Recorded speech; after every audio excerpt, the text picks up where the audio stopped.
बहुत पुराने समय की बात है। पृथ्वी पर एक महान धर्मात्मा राजा थे, राजा सत्यव्रत।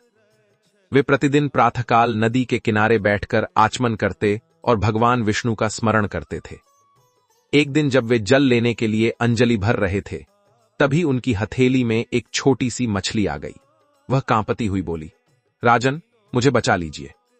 यदि आप मुझे नदी में छोड़ देंगे तो बड़ी मछलियां मुझे खा जाएंगी।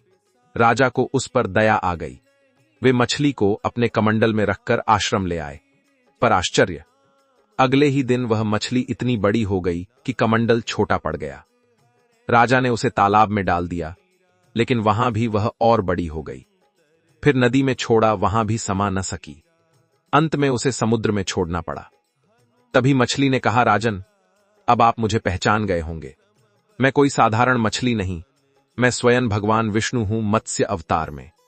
भगवान ने आगे कहा, कुछ ही समय में इस पृथ्वी पर भयंकर महाप्रलय आने वाला है। तुम एक विशाल नौका बनाओ, उसमें सप्तऋषियों को, सभी जीव जंतुओं के एक एक जोड़े को और सभी प्रकार के बीजों को सुरक्षित रखना। राजा ने भगवान की आज्ञा का पालन किया। कुछ समय बाद भयानक आंधी तूफान के साथ महाप्रलय आ गया। पूरी पृथ्वी जल में डूब गई। चारों ओर केवल अथाह जल ही जल था। तभी समुद्र से एक विशाल दिव्य मछली प्रकट हुई। राजा सत्यव्रत ने नौका को उस मछली के सिंग से बांध दिया।